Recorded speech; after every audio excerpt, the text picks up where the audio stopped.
This video is brought to you by Devout Decals, makers of reusable Catholic art for your home altar, your bedroom, and your home classroom.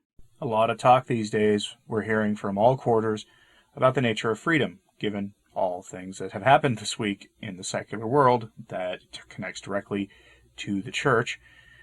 We've been warned that we should expect to have it not be so cool to be Catholic anymore. Not that it actually was, but if, at least in the eyes of the secular world anyway, at least if the things that come to pass in June involving the highest decision-making body in my country do come to pass, if those things happen, well, things are going to get interesting, I think.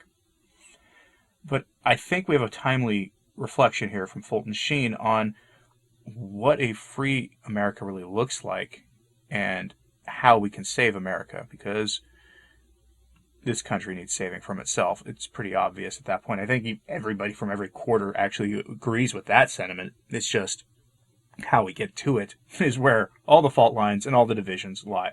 So without further ado, Fulton Sheen. Fulton Sheen's address on Catholic education and a Christian order, delivered February of 1943. There are 3 points we should like to make in today's broadcast. First, it is a sound American principle that democracy cannot function without religion and morality. Secondly, American democracy is not making provision for religion and morality. Hence, thirdly, the necessity of restoring religious education in order to preserve democracy. First, democracy cannot survive without religion and morality. The second paragraph of the Declaration of Independence is at the same time a declaration of dependence, for it states that our rights have come to us from God and therefore are unalienable. If our rights come to us from God as rays come from the sun, does it not follow that only on condition that we preserve our dependence on God will we preserve our dependence from tyranny? A negative support is given to this thesis by the totalitarian systems, for it is universally true that where religion is most persecuted, there is man most tyrannized. This intrinsic connection between democracy and religion is part of the American tradition. As George Washington, the founder of our country, said, quote, "Of all the dispositions and habits which lead to political prosperity, religion and morality are indispensable supports. In vain would man claim the tribute of patriotism who should abhor to subvert these great pillars of human happiness." End quote. In the year 1928, Calvin Coolidge stated, quote, "Unless our people are thoroughly instructed in the great truths of religion, they are not fitted to understand our institutions, or to provide them with adequate support." End quote. President Roosevelt said in 1940, quote, "Practical steps should be taken to make available to children and youth through education the resources of religion as an important factor in the democratic way of life and in the development of personal and social integrity." End quote. We have now come to our second point, namely, democracy is not at this present time making provision in education for religion and morality. But the only group modern education really caters to is the group that neither practices nor believes in any religion.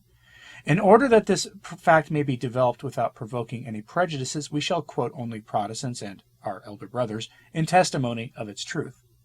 On December 29, 1940, Mr. Walter Lippmann, addressing the American Association for the Advancement of Science, stated, quote, "Modern education is based on a denial that it is necessary or useful or desirable for the schools and colleges to continue to transmit from generation to generation the religious and classical culture of the Western world."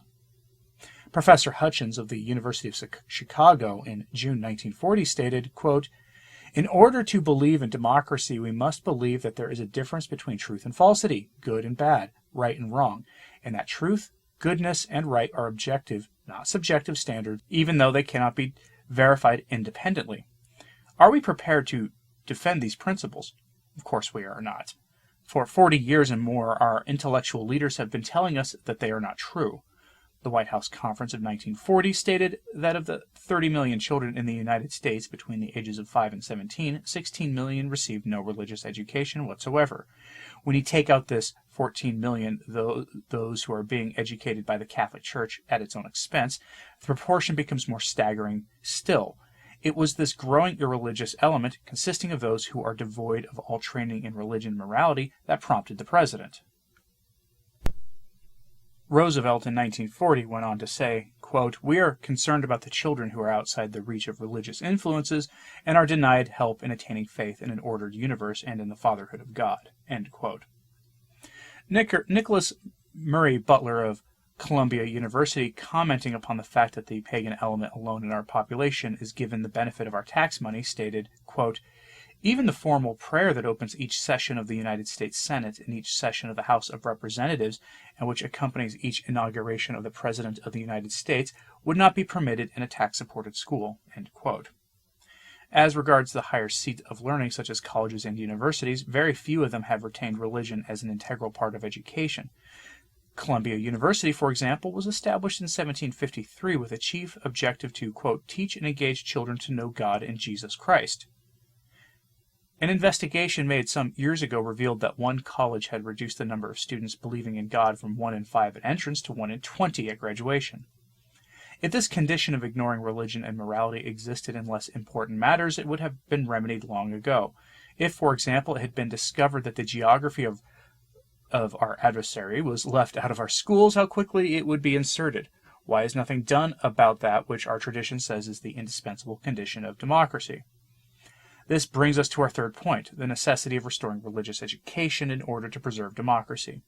Just as Christian principles demand that democracy be extended economically, so as to give both capital and labor a share in the profits, management, and ownership of industry, so too the Christian order demands that education be made more democratic by widening its influence, so that it satisfies not only the atheist, but also the believer in God.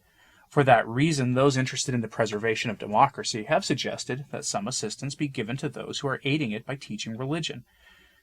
As Professor Hutchins has stated it clearly, quote, "The states may, if they choose, assist pupils to attend the schools of their choice. Since we want all American children to get as good an education as they can, since we know that some children will not voluntarily attend public schools, and since we are not prepared to compel them to do so, it is in the public interest to give states permission to use federal grants to help them go to the schools they will attend and to make these schools as good as possible." What possible objection could there be given in a democracy to equal opportunities for education along religious and cultural lines? The first objection urged is that education should be quote-unquote neutral. And neutral in this sense means that religion should not be taught. This is a fallacy.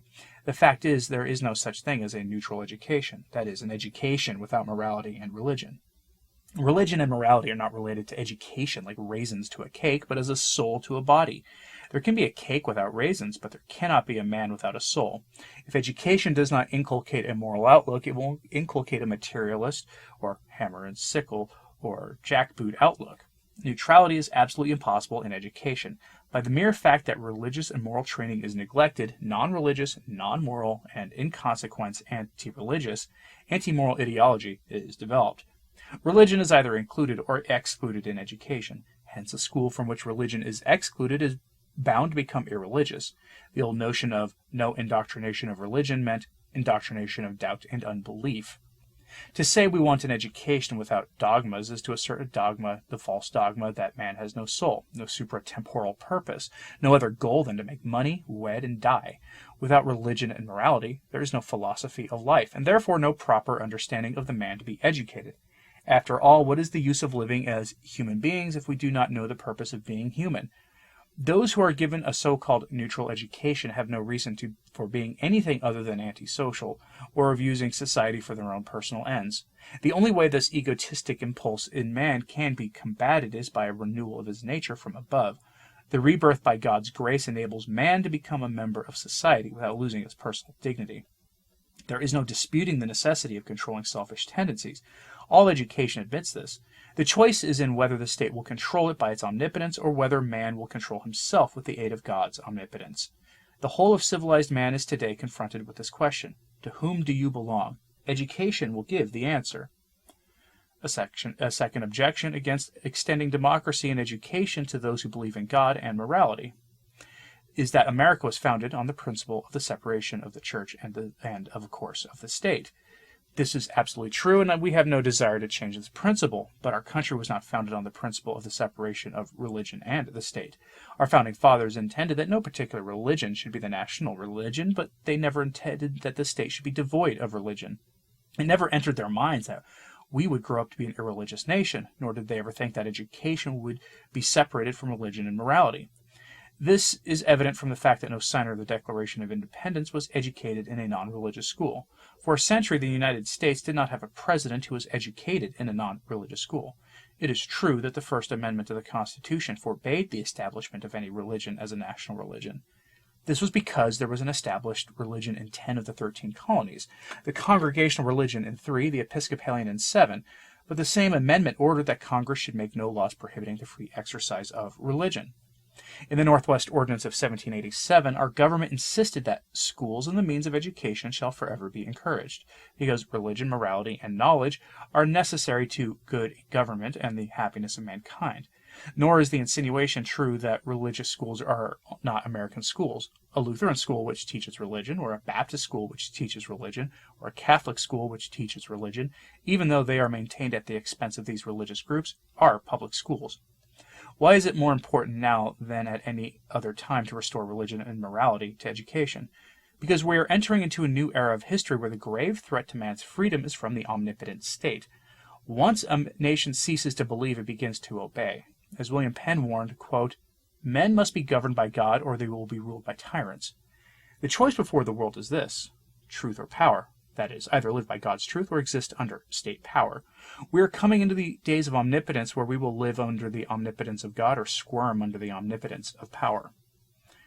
When the man with the odd mustache came into power in 1933, the first to capitulate were the professors, and the one force which had never capitulated is religion, as the Catholic bishops and Pastor Niemöller bear witness.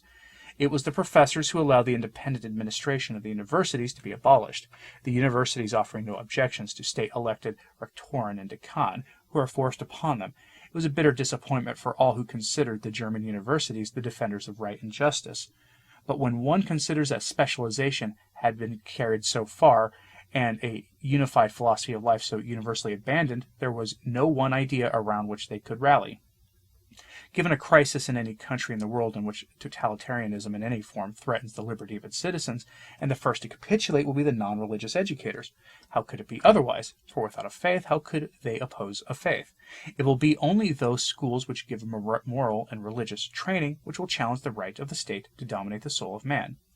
That is why the safeguard of American democracy and freedom is in the extension of religious and moral training, and not in its suppression through excessive burdens. There is no reason in the world why any school in the United States, which teaches religion and morality, should be penalized for being patriotic, or why it should bear all the expenses for giving the nation the two supports without which, as Washington told us, a nation cannot endure. It is not fair, it is not democratic, to cater only to the non-religious in education.